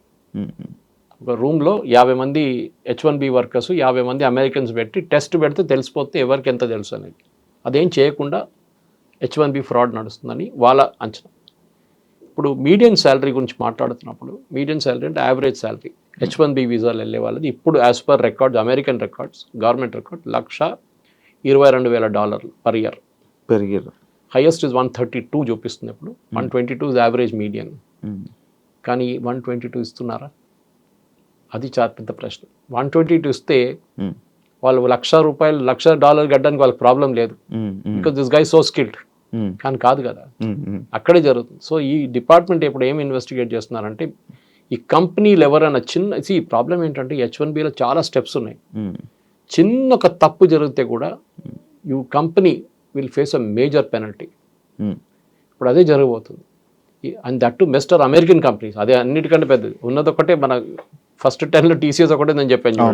దాని తర్వాత ఇన్ఫోసిస్ వీళ్ళందరూ ఉంటారు, యూజువల్ కల్ప్రిట్స్, కాగ్నిజెంట్ వీళ్ళందరూ ఉంటారు. కానీ మేజర్ ప్రాబ్లం ఎక్కడ వస్తుందంటే మిస్టెప్స్ అంటారు. మనం చిన్న ఒక తప్పు ఫామ్లో ఫిల్అప్ చేస్తున్నప్పుడు, లేకుంటే పిటిషన్ ఫైల్ చేస్తున్నప్పుడు చిన్న ఒక తప్పు చేస్తే ఇప్పుడేమంటున్నా అంటే ఇన్వెస్టిగేషన్ బయటకు వస్తే మీరు ఏ అమెరికన్ వర్కర్ని తీసేశారో ఉద్యోగం నుంచి వాళ్ళకి డబ్బులు ఇవ్వాలంటున్నారు. అంటే ఇంట్లో కూర్చొని ఒకడు వాడికి జాబ్ పోయింది ఎందుకంటే ఇండియన్స్ని తీసుకొచ్చారో లేకుంటే చైనీస్ని తీసుకొచ్చారని చెప్పగానే ఆయనకు బ్యాక్ వేజెస్గా ఇన్వాల్వ్స్ వస్తుంది. ఈ కంపెనీని బ్లాక్ లిస్ట్ చేసి పడేస్తారు. అప్పటి నుంచి మీరు తీసుకురాలేరు ఇండియా H1B వర్కర్స్ని యుఎస్కి. ఇన్వెస్టిగేషన్ చాలా దూరం ఇప్పుడు స్టార్ట్ అయింది ఇవాళ నుంచి. నెక్స్ట్ ఒక నెల రోజులు I think it will be hell. అంటే మనం అగైన్ ఎంప్లాయీ మీద ఇన్వెస్టిగేషన్ కాదు, తీసుకొచ్చిన కంపెనీ వాళ్ళ ఇన్వెస్టిగేషన్. అమెజాన్ కానీ, మెటా కానీ, మీరు మిగతా కంపెనీ, ట్విట్టర్, చాలా మంది ఉన్నారు అట్లా తీసుకొచ్చిన వాళ్ళు. ఇప్పుడు మన వాళ్ళు అక్కడ వెళ్ళిన ఉన్న వాళ్ళకి అక్కడ ఏం ఇష్యూ లేదా సార్? ఉండొచ్చు. If you are caught, obviously కదా, ఇఫ్ యు ఆర్ కాట్, మీ మీద ఫ్రాడ్ జరిగింది, మీరు కూడా ఫ్రాడ్లో మీరు కూడా you're a part of it అంటే దెన్ ఇట్స్ అ ప్రాబ్లం. అంటే వీసా అనేది ఎప్పుడైనా రిజెక్ట్ చేయొచ్చు. It's not a birth right. మీరు సిటిజన్ కాదు కదా, యుఎస్ సిటిజన్, మీరు ఇండియన్ సిటిజన్. అక్కడ H1B మీద వెళ్ళారు, ఒక స్పెసిఫిక్ ఎంప్లాయ్మెంట్ వీసా అది. ఆ వీసా రూల్స్ మీరు వైలేట్ చేశారు. మీరు వైలేట్ చేశారు, కంపెనీ వాళ్ళు చేశారు, ఇట్స్ అ డిఫరెంట్ థింగ్. కానీ మీరు కూడా అక్కడ సంతకం పెట్టారు సేయింగ్ దట్ నాకు ఇంత స్కిల్ ఉంది, నేను వచ్చే అమెరికన్ వర్కర్ కన్నా నాకు ఎక్కువ స్కిల్ ఉందని చెప్పేసి. సపోజ్ మీరున్నారు, మీ దగ్గర BTech and PhD, MTech and PhD ఉందండి ఒక సబ్జెక్ట్, మెషిన్ లెర్నింగ్లో. మీరు వెళ్ళి ఒక అమెరికన్ వర్కర్ని రీప్లేస్ చేసినప్పుడు ఆయన కూడా అదే స్కిల్ ఉంటే మీరు ఎందుకు రీప్లేస్ చేస్తారని అడుగుతారు. ఆయనకు ఎంటెక్ ఉంది, is also done is PhD machine learning, same subject. ఆయన కూడా 98% మార్కులు ఉన్నాయి, మీకు కూడా 98 ఉంది కాలేజ్ నుంచి. మళ్ళీ ఆయన ఎందుకు రీప్లేస్ చేస్తున్నారు? మీకు 10 సంవత్సరాల ఎక్స్పీరియన్స్, ఆయన కూడా 10 సంవత్సరాల experience. So you have to argue. ఇప్పుడు ఇన్వెస్టిగేట్ చేస్తున్నారు, మీరు ఎవరిని రీప్లేస్ చేశారు. The rule is basic rule of H1B is అమెరికాలో ఆ టాలెంట్ లేదు, దానికోసం మేము బయట నుంచి తీసుకొస్తున్నాం. అమెరికాలో టాలెంట్ ఉంది, అమెరికన్ సిటిజన్స్కి ఉందంటే మీరు ఎందుకు తీసుకొచ్చారని ఆర్గ్యుమెంట్. సో బేసిక్లీ ట్రంప్ ఏం చేస్తున్నారంటే అమెరికన్ వర్కర్స్కి, అమెరికన్ సిటిజన్స్కి ఉద్యోగం రావాలి, బయట నుంచి వాళ్ళకి మేము ఎందుకు ఉద్యోగం ఇవ్వాలని చెప్తున్నారు. ఇది తెలుగు స్పీకింగ్ స్టేట్స్లో చాలా పెద్ద ప్రాబ్లం. ఎందుకంటే మన దగ్గర కల్చర్ క్రియేట్ చేస్తారు. ఇప్పుడు నేను వచ్చే కేరళ నుంచి ఆ ప్రాబ్లం లేదు, ఇక్కడ ముందు కూడా చెప్పాను, కర్ణాటకలో లేదు, తమిళనాడులో లేదు. ఈ పంజాబ్లో కన్నడకి వెళ్ళడానికి పెద్ద ఒక ఇది ఉంది, అది ఫార్మింగ్ క్రైసిస్. అది గుజరాతీ వాళ్ళు ట్రేడింగ్కి వెళ్తారు. మీరు లండన్కి వెళ్ళండి, న్యూయార్క్ వెళ్ళండి, హోటల్స్ మోటల్స్ అంతా వాళ్ళదే ఉంటుంది కంప్లీట్. వాళ్ళ బిజినెస్ అలాగే, వాళ్ళ ఉద్యోగంకి వెళ్ళట్లేదు, వాళ్ళు ఇన్వెస్ట్మెంట్కి వెళ్తున్నారు అక్కడ. సో దాన్ని ఇప్పుడు ట్రంప్ వెల్కమ్ చేస్తున్నారు. మీరు $5 మిలియన్ పెట్టండి, మీకు కార్డు ఇచ్చేస్తా అంటున్నాడు, ట్రంప్ కార్డు ఇచ్చేస్తా అంటున్నారు. సో మన వాళ్ళు మస్తు పెడతారు $5 మిలియన్. గుజరాతీస్కి అసలు ప్రాబ్లమే ఉండదు, ఫటాఫట్ పెట్టేస్తారు వాళ్ళు. కానీ దానికి కూడా ఒక ఇది ఉంది, పద్ధతి ఉంది. ఇచ్చిన అందరికి ఇయ్యరు, they will select people and only then let them in అనమాట. సో మేజర్ ఇప్పుడు the end of day bottom line ఏంటంటే, మీరు H1B వీసా అంటే ఏంటి అర్థం చేసుకోండి. మనందరు కూర్చొని లెక్చర్ కొట్టే బదులు మీరు అందరు కోపం పడి మీరు మోదీని తిట్టడమో ట్రంప్ని తిట్టడం కాదు. H1B is not a matter of right, discretion వాళ్ళది. ఇవ్వాలన్నా వద్దా అనేది అమెరికన్స్ గవర్నమెంట్ ప్రెరగేటివ్. మీరు H1B మీద వెళ్తున్నప్పుడు you're replacing an American worker, అది వాళ్ళకు కోపం వస్తుంది. యా సార్, ఈ వాళ్ళని రీప్లేస్ చేసే ఇదే సిచ్యువేషన్లో ఈ టాపిక్లోనే సార్ రీసెంట్గా ట్రంప్ అంటే అదే టైంలో ఇది ఒకటి విన్నాను సార్ నేను, లైక్ హోమ్లెస్ పీపుల్, అక్కడ ఉన్న హోమ్లెస్ పీపుల్ ఎక్కువ ఉన్నారు, వాళ్ళందరికీ మళ్ళీ సెట్ చేసి వాళ్ళందరికీ ఎంప్లాయ్మెంట్ సెట్ చేసి ఈసారి బయట తిరగకుండా చెయ్యాలి, అక్కడ ఉన్న వాళ్ళందరినీ సెట్ చేయాలి అని అనుకుంటున్నట్టు ఒకటి అప్పుడు చూసాను సార్. అదేంటి సార్? అదంతా ఈజీ కాదండి. అమెరికాలో ప్రాబ్లం ఏమొచ్చిందంటే, ఐటీ పక్కన పెడతాం ఫర్ అ మూమెంట్. అమెరికాలో మ్యానుఫ్యాక్చరింగ్ పవర్ ఉండే America 1960s, 70s, 80s, 90s దాకా. చైనా ఎప్పటి నుంచి పెరిగిందో ఆ రోజు నుంచి అమెరికన్ మ్యానుఫ్యాక్చరింగ్ పడిపోయింది. స్టీల్ కానివ్వండి, కార్ ఛాంపియన్స్ అమెరికన్, క్రిస్లర్ కానివ్వండి, ఫోర్డ్ కానివ్వండి, అక్కడి నుంచే కార్ మొదలైంది కదా. అవును, ఫోర్డ్ కాదు ఫస్ట్ కార్ అక్కడే మొదలైంది. దాని తర్వాత స్టీల్, బెత్లెహెమ్ స్టీల్, వాళ్ళ పెద్ద పెద్ద ప్లాంట్స్ ఉండే స్టీల్. కానీ ఏంటంటే అమెరికాలో ప్రాబ్లం, గంటకి $10 జీతం మినిమం వేజ్ యావరేజ్గా. మీరు గంటకి $10 పెడితే ఒక రోజుకి ఎంత అయిందండి? 8 గంటలు పెట్టుకోండి, 8 into 10, 80. ఒక నెలకి ఎంత అయింది క్యాలిక్యులేట్ చేసుకోండి. 8 into 10 into 30, హాలిడేస్ కూడా కంప్లీట్ చేసి మీకు జీతం ఎంత అయింది అప్పుడు? This is where the problem starts. American వర్కర్స్కి ఎప్పుడు నేను ఎక్స్ప్లెయిన్ చేస్తుంటాను కాలేజ్లో లెక్చర్స్కి వెళ్ళినప్పుడు, why America is not productive అంటే, మీ ఇంటికి ఒక ప్లంబర్ వస్తే $500 ట్యాప్ ఫిట్ చేయడానికి $1000 తీసుకుంటే that means that economy is finished. Tap విలువ $500, కానీ ఆ ఫిట్ చేసి వచ్చినోడు $1000 తీసుకుంటున్నాడు. అమెరికాలో అదే జరుగుతుంది, వాడు వచ్చిన పని చేసి వెళ్ళిపోతాడు, ఇంకేం చేయడు. మన దగ్గర ఏం చేస్తారు, ప్లంబర్ వస్తే అరే అక్కడ కొంచెం లీక్ ఉంది, ఇక్కడ కొంచెం లీక్ ఉంది, అది చూడు ఇది చూడు అని చెప్పి 10 పనులు చేయించుకుంటాం అంతా. ఇది నార్మల్ రూల్. అఫ్కోర్స్ అర్బన్ క్లాప్తో చేయలేరు, అర్బన్ కంపెనీతో, కానీ మిగతా చిన్న చిన్న దాంట్లో వాళ్ళు చేస్తారు వాళ్ళు. సో వీఆర్ స్టిల్ దానికోసం India is not a cheap economy. మనం చాలామంది చీప్ అని చెప్తాం, కాదు, వీఆర్ అ కాస్ట్ ఎఫెక్టివ్ ఎకానమీ. మన దగ్గర ఇప్పుడు కూడా ఐటీ సెక్టర్లో పనిచేస్తున్న చాలామందికి మంచి ఉద్యోగాలు, మంచి జీతంలో ఉన్నాయి ఇక్కడ ఉండి కూడా. అమంగ్ ద ఎంటైర్ ఇండస్ట్రీ వాళ్ళకి బహుశా ఇంకా అన్నిటికంటే ఎక్కువ వాళ్ళే. కానీ ప్రాబ్లం ఎక్కడ వచ్చిందంటే, ఇది ఒక షో ఆఫ్ లాగా అయిపోయింది. ఏం పని చేస్తున్నా అంటారు, ఐటీ సెక్టర్లో అంటాడు, వాడు ఏం చేస్తున్నాడు ఐటీలో అడగకండి, అది ఇంకో ప్రాబ్లం. ఉద్యోగం మీకు చెప్పాను చూడండి, ఎడ్యుకేషన్ నుంచి కూడా ఇంజనీరింగ్ కాలేజ్ మంది 100% ప్లేస్మెంట్ 100% ప్లేస్మెంట్ అని బోర్డు పెడతారు. ఛాలెంజ్ చేస్తున్నాను, మన జేఎన్టీ కూడా ఒక ఎంక్వైరీ ఆర్డర్ చేశారు, 100% ప్లేస్మెంట్ లేదు, ఇంకా హారిబుల్ అయిపోతుంది ఇంకా ఇక్కడి నుంచి. సో మీరు టాలెంటెడ్ ఉంటే ఏ ఫీల్డ్ అయినా కానివ్వండి, ఇఫ్ యు ఆర్ టాలెంటెడ్, మీ దగ్గర నాలెడ్జ్ ఉంటే మిమ్మల్ని ఎవడైనా వచ్చి ఎత్తుకెళ్తాడు, నో ప్రాబ్లం. ఎంత డబ్బులు ఇచ్చని తీసుకెళ్తాడు. కానీ మీరు టాలెంట్ లేదు, మీరు ఒట్టిగా హవాలా మాట్లాడుతున్నారంటే మీరు ఎక్కడ వెళ్ళలేరు. మన దగ్గర ప్రాబ్లం ఏంటంటే ఇన్డెప్త్ నాలెడ్జ్. ఎందుకు అమెరికన్ యూనివర్సిటీకి వెళ్తున్నారండి? మన దగ్గర యూనివర్సిటీలు లేవా? మన దగ్గర ఇంత మంచి ఐఐటీలు ఉన్నాయి, మనతో బిట్స్ పిల్లలు ఉన్నాయి, మన దగ్గర ఇండియన్ ఇన్స్టిట్యూట్ ఆఫ్ సైన్స్ ఉంది. మళ్ళీ ఎందుకండి మీరు అమెరికాకి వెళ్తున్నారు? ఇది ఒకటి. ఏమంటున్నారంటే మన దగ్గర ఎడ్యుకేషన్ ఎస్పెషల్లీ పోస్ట్ గ్రాడ్యుయేట్ లెవెల్లో అంత క్వాలిటీ లేదు, దానికోసం అమెరికాకి వెళ్తున్నాను. సరే మీరు వెళ్ళారు, చదివి ఎంతమంది రిటర్న్ వచ్చారండి? అది లేదు. ఆస్ట్రేలియాకి వెళ్తారు, ఆస్ట్రేలియన్ యూనివర్సిటీస్ క్వాలిటీ అంతే సంగతి. కెనడా కూడా అంతే, దీనికన్నా ముందు చెప్పాను మీకు అది. సో మీరు ఎడ్యుకేషన్కి వెళ్తున్నారా? Are you going for permanent employment? Permanent తిరిగి రావడానికి మీరు చూడలేదు, అసలు తిరిగి చూడలేదు మీరు. ఇది ఈ అమెరికన్ డ్రీమ్. మీరు అడిగిన ప్రశ్న జవాబు ఇది. ఆ అమెరికన్ డ్రీమ్ అయిపోయింది. Forget the American dream. Okay, మీరు కావాలంటే వర్క్ వీసాలు వెళ్ళండి, మీటింగ్లు అటెండ్ చేయండి, వచ్చేసేయండి. కానీ you cannot go there and stay and make a living. దీనికన్నా ముందు వెళ్ళిన వాళ్ళు దేవర్ లక్కీ, వాళ్ళు గ్రీన్ కార్డ్ వచ్చింది, దాని తర్వాత సిటిజన్షిప్ వచ్చి చాలామంది ఇండియన్స్ ఉన్నారు దాంట్లో. కానీ ఇంకా ఇక్కడి నుంచి ముందుకు వెళ్తూ it will become very tough. నిన్న ట్రంప్ యునైటెడ్ నేషన్స్ మాట్లాడినా కూడా చెప్పారు యూరోప్ గురించి, మీరు ఇమిగ్రేషన్ పాలసీ మిమ్మల్ని ముంచేస్తుంది, మీరు బయట నుంచి వాళ్ళు అందరు తీసుకుంటున్నారు, మీరు మునిగిపోతారని చెప్పి నిన్న వార్నింగ్ ఇచ్చారు, యూకే ఎస్పెషలీ. ఇది కరెక్ట్. బికాజ్ మీరు బయట నుంచి ఎవరైనా తీసుకొస్తున్నారు, మీ లోకల్ సిటిజన్స్ మీ వ్యతిరేకంగా ఓటేస్తారు మీకు రేపు. అది ట్రంప్ గెలిచింది ఎందుకంటే ఈ set I will bring back, make America great again, MAGA అని చెప్పారు.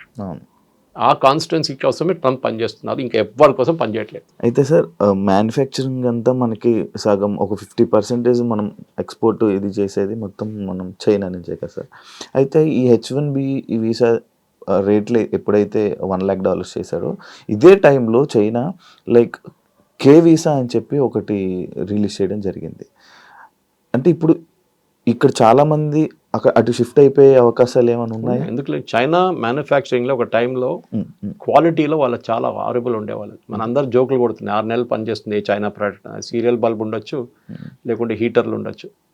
ఇప్పుడు చైనా చాలా ముందుకు వెళ్ళిపోయిందండి ఇన్ టర్మ్స్ ఆఫ్ మ్యానుఫ్యాక్చరింగ్. వాళ్ళు BYD కార్స్ చూడండి, వాళ్ళు ఏం తక్కువ కాదు టెస్లాతో. They are as good as any company. China వాళ్ళ క్వాలిటీ చాలా మంచిగా పెంచుకున్నారు, ఎందుకంటే వాళ్ళు ఎక్స్పోర్ట్ చేస్తున్న కంట్రీస్, వాళ్ళు they are exporting to Europe, exporting to US. వాళ్ళ సేఫ్టీ స్టాండర్డ్స్ చాలా స్ట్రిక్ట్. మీరు అక్కడ కార్లు అమ్మలేరు వాళ్ళ సేఫ్టీ స్టాండర్డ్ మీట్ చేయకపోతే. మన కార్లు ఎక్కువ వెళ్ళట్లేదు బయట US కంతా, ఎందుకంటే మన సేఫ్టీ స్టాండర్డ్ అంత మంచి కాదు మనది. క్రాష్ టెస్ట్ చేస్తే కూడా మనం పాస్ కావు. మన చైనా నుంచి మనం చాలా మటుకు ప్రోడక్ట్స్ తెప్పించుకుంటాం. మీరు చెప్తున్నారు చూడండి, ఐఫోన్ ఇప్పుడు కూడా మ్యానుఫ్యాక్చరింగ్ శ్రీపెరంబదూరులో నడుస్తుంది, ఇప్పుడు ఢిల్లీలో మొదలు పెట్టారు, అంటే గుర్గాం వైపు. ఈ ఐఫోన్లో కూడా ఇప్పుడు కూడా మనం 12% కాంపోనెంట్స్ చైనా నుంచి వస్తుంది. అది మన టైం పడుతుంది, సంవత్సరం 2 సంవత్సరాల్లో we will be able to make the same things, flat bed panels కానీ మిగతా ఏమైనా కానీ. ఇప్పటికి మన చైనా దగ్గర నుంచి మనం నేర్చుకోవాల్సింది అంటే కోవిడ్ టైంలో సప్లై చైన్ మొత్తం డిస్టర్బ్ అయిపోయింది.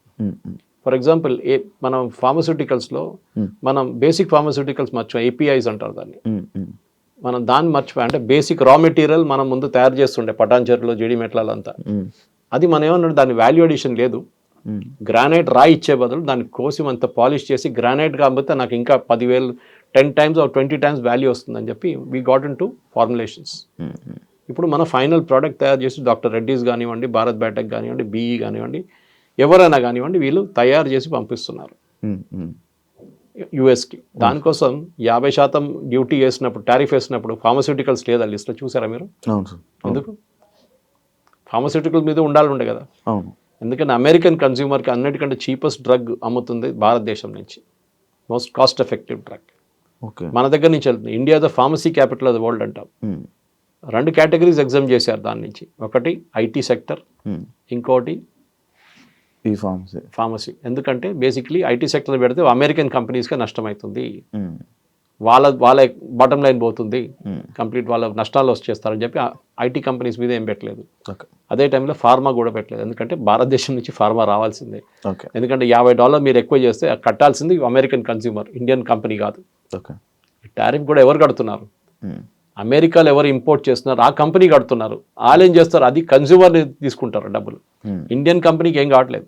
They are where they are, demand తగ్గుతుంది. ఎస్, మీకు $10 వచ్చిన ప్రోడక్ట్ $15 ఇస్తే మీరు ఇంకోడన్నా $10 అమ్ముతున్నాడని చూసి తిరుగుతారు మీరు సూపర్ మార్కెట్లో. కానీ fortunately or unfortunately for us China కూడా అదే బ్రాకెట్లో వచ్చేసింది. సో మనకు ప్రాబ్లం లేదు. కానీ చైనా దగ్గర నుంచి ఎస్, చైనా కాదు, even Europe will start tomorrow. Europe కూడా Indian professional, highly skilled Indian professional కోసం కొత్త వీసా సిస్టమ్ పెట్టి మీరు అమెరికా నుంచి మీరు వస్తే మా దగ్గరికి రండి అని చెప్పి. ఎందుకంటే మన దగ్గర చాలామందికి ఇంటికి తిరిగి వచ్చి నేను యూఎస్ నుంచి రిటర్న్ అని చెప్పగానే ఒక ఇన్సల్ట్ లాగా ఉంటుంది మన వాళ్ళకి. చాలామందికి సైకలాజికల్ ప్రాబ్లం ఉంటుంది. చూడండి, అది it's not a easy thing. దానికి కౌన్సిలింగ్ కావాల్సి వస్తుంది. సడన్గా మీ ఉద్యోగం పోయింది, లేకుంటే మీకు H1B లేదు, మిమ్మల్ని రిటర్న్ పంపిస్తారంటే people will get into depression. ఆ డిప్రెషన్ కాకూడదు. దానికోసం ఏం చేస్తుంటే మీరు అదే క్వాలిటీ ఆఫ్ లైఫ్ స్టైల్ను యూరోపియన్ కంట్రీస్కి వెళ్ళండి, ఆర్ చైనాకి వెళ్ళండి, అక్కడ పని చేసుకోవచ్చు. ఓకే, ఒక్కటే మాట చెప్పలేరంటే నేను ఎక్కడున్నా మీ కొడుకు అంటే చైనాలో ఉన్నా చెప్పాల్సి వస్తుంది అంతే. యూఎస్ అని చెప్పలేము, అదొక ప్రాబ్లం. కానీ you will have equally good, ఎందుకంటే చైనా కూడా రీసెర్చ్ అండ్ డెవలప్మెంట్ చాలా ముందు ఉన్నాం మనకన్నా. ద నెంబర్ ఆఫ్ PhDs ఆ చైనాలో ఉన్నది చాలా ఎక్కువ. అండ్ వాళ్ళది ల్యాబ్ టు మార్కెట్ అంటారు. అంటే మీరు చేసిన PhD పేపర్ కోసం పేపర్ మీద రాయడం కాదు, ఆ PhDకి ఒక విలువ ఉంటుంది, దాన్ని మార్కెట్కి తీసుకొచ్చి దాన్ని ఎక్స్ప్లాయిట్ చేస్తే ఒక ప్రోడక్ట్ తయారవుతుంది. సో ల్యాబ్ టు మార్కెట్లో చైనా ఇస్ ఛాంపియన్ PhDsలో. ఈవెన్ యూరోప్ కూడా అంత లేదు. సో డెఫినెట్గా చైనా వీసా పెడితే చాలామంది వెళ్తారు అక్కడ, దానికి డౌట్ లేదు. Taiwan is another country, chip డిజైనింగ్లో దట్ నంబర్ 1. వాళ్ళు కూడా డెఫినెట్లీ ఎక్స్ప్లాయిట్ చేస్తారు దీన్ని. ఆల్రెడీ మన దగ్గర నుంచి ఒక 50 మంది ట్రైనింగ్కి వెళ్ళారు అక్కడ చిప్ డిజైనింగ్ కోసం. మన ఐ థింక్ టాటా జబ్స్ వెళ్తాం ఒక ట్రైనింగ్ అక్కడ. సో ట్రైన్ చేసి తీసుకొస్తారు వాళ్ళని. అట్లనే మన వాళ్ళు కూడా న్యూ మార్కెట్స్ చూసుకోవాల్సి వస్తుంది. టారిఫ్ పెట్టినప్పుడు అదే చేసాం మనం. కొత్త మార్కెట్కి వెళ్ళాం, యూరోప్కి వెళ్ళాం, మిగతా దేశాలకు వెళ్ళాం, సౌత్ ఆఫ్రికాకి వెళ్ళాం. Now Indians have to do that. And Sridhar Vembu చెప్పినట్లని ఆర్ కమ్ బ్యాక్ హోమ్. మనం ఇనీషియల్ స్టార్టింగ్ ట్రబుల్ ఉంటుంది, కానీ 5 సంవత్సరాల్లో అమెరికాకి ఏది నష్టం అవుతుందో మనకు అది గెయిన్ అవుతుంది. H1Bలో we will be able to do more innovations in India. మనం కూడా ఇండియా నుంచి కొత్త కొత్త ప్రోడక్ట్స్ తయారు చేద్దాం, సర్వీసులు కాదు. We'll let us do products from India. అది చాలా ఇంపార్టెంట్. అంటే ఇప్పుడు ఇదంతా H1B వీసా ఎఫెక్ట్ మొత్తం పడేది ఎవరైతే ఫేక్ దీనికి సంబంధించిన సర్టిఫికేట్స్కి సంబంధించిన ఇలా ఎవరైతే దొంగగా అక్కడ ఉంటున్నారో వాళ్ళకి ఎఫెక్ట్ అవుతుందే కానీ ప్రతి ఒక్కరికి కాదు. సో ఇక్కడ కూడా H1Bలో దొంగ సర్టిఫికేట్ అని చెప్పట్లేదు. I think that is the miscommunication here. దొంగ సర్టిఫికేట్ జనరలీ పోతుంది. అవును అవును, మీరు ఎక్స్పీరియన్స్ చూపించినప్పుడు 10 సంవత్సరాల నుండి 20 సంవత్సరాలు చూపించడానికి అక్కడ ఎక్స్పీరియన్స్ సర్టిఫికేట్ తయారు చేస్తారు. దాంట్లో మనం ఛాంపియన్స్. ఓకే, ఇప్పుడు ఈవెన్ ఇంటర్వ్యూస్లో ఫేస్ టు ఫేస్ ఇంటర్వ్యూస్ చేపిస్తున్నారు ఇప్పుడు పెద్ద పెద్ద IT కంపెనీస్. ముందు కెమెరా ముందు పెడితే పక్కన ఒకటి కూర్చొని ఆన్సర్ చేస్తుండే, అది చేసి ఇప్పుడు నా ఫేస్ టు ఫేస్ కంపల్సరీ చేశారు. H1B ప్రాబ్లం ఎక్కడ వస్తుందంటే కంపెనీ మిమ్మల్ని తీసుకున్నప్పుడు వాళ్ళ పెటిషన్ ఫైల్ చేస్తున్నప్పుడు, అప్లికేషన్ ఫైల్ చేసినప్పుడు దాంట్లో ఏమైనా తప్పు ఇన్ఫర్మేషన్ ఇచ్చారా మీ గురించి, లేకుంటే అమెరికన్ వర్కర్ ఈ స్కిల్ వర్కర్ లేరని చెప్పినప్పుడు ఉన్నప్పుడు లేదని చెప్తే అబద్ధం. అప్పుడు ప్రాబ్లం కంపెనీకి వస్తుంది, మీ వీసా కూడా ఇంపాక్ట్ అవుతుంది దాంతో. Thank you sir, thank you so much sir. నాకు తెలియంది అండ్ చాలా మందికి తెలియని ఇన్ఫర్మేషన్ని చాలా చక్కగా మంచిగా పాస్ చేసినందుకు. ఒక్కటే డిస్క్లైమర్ ఏంటంటే, నేను చెప్పిందంతా వేదవాక్యం అనుకొని అన్నీ need not take it as truth. మీరు కూడా ఎక్స్పర్ట్స్ ఉంటారు దీంట్లో, ఈ ఫీల్డ్లో. నేను చాలా మటుకు చదివి రీసెర్చ్ చేసిన సబ్జెక్టే నేను మాట్లాడతాను. కానీ రోజుకి ఇది ఎంత మలుపు తిరుగుతుంది. రోజుకి ఒకరోజు చెప్పింది కాదు, నెక్స్ట్ ట్రంప్ ఇదే కదా. ట్రంప్ దగ్గర ఇవాళ అడిగితే పిల్లి ఏ కలర్ అంటే తెల్లది అంటాడు, నెక్స్ట్ డే నల్లది అంటాడు. అది ట్రంప్ ప్రాబ్లం అనమాట. సో మనం కూడా we should be constantly on the lookout. And specially నాకు అన్నిటికంటే పెద్ద వరి ఏంటంటే ఈ లేబర్ ఇన్వెస్టిగేషన్. ఇది ఇవాళ దాకా జరగలేదు. ఇది పెద్ద ఒక థ్రెట్. రాత్రికి రాత్రి బహుశా H1B క్యాన్సల్ కావచ్చు, ఎగ్జిస్టింగ్ వన్ కొత్తల్ని మర్చిపోండి. So this is what I want to say. ఉన్నవాళ్ళు. Thank you sir, thank you so much sir. మళ్ళీ ఇంకో కొత్త ఇన్ఫర్మేషన్తో మళ్ళీ జనాలకి ఇచ్చే ప్రయత్నంలో మళ్ళీ కలుద్దాం sir. Thank you so much sir నా ఇంటర్వ్యూకి వచ్చినందుకు. చూసారు కదా ఇంటర్వ్యూ, ఇంకో గెస్ట్తో మళ్ళీ మీ ముందు కలుస్తాం. అంతవరకు థ్యాంక్ యూ సో మచ్. నిజంగా ప్రస్తుతం ఉన్నటువంటి సమాజం దేనికి ప్రయారిటీ ఇస్తుంది? ఆర్థిక సంబంధాల చుట్టూ మాత్రమే తిరుగుతోంది. మళ్ళీ ఎన్నికలంగానే చాలా విరక్తి కలుగుతాను. మంచి అనిపిస్తుంది కదా, లేడీస్ కూడా ఛాలెంజింగ్ జాబ్స్ చేసినప్పుడు చాలా బాగుంటది. ట్రాఫిక్ అసిస్టెంట్స్ గా నియమించిన ట్రాన్స్జెండర్స్ అందరితో సాల్యూట్ చేయించుకుంటున్నారు. ఫుడ్ డెలివరీ ఇవ్వటానికి వెళ్ళినటువంటి డెలివరీ బాయ్ అనిల్ పై కళ్ళ ముందు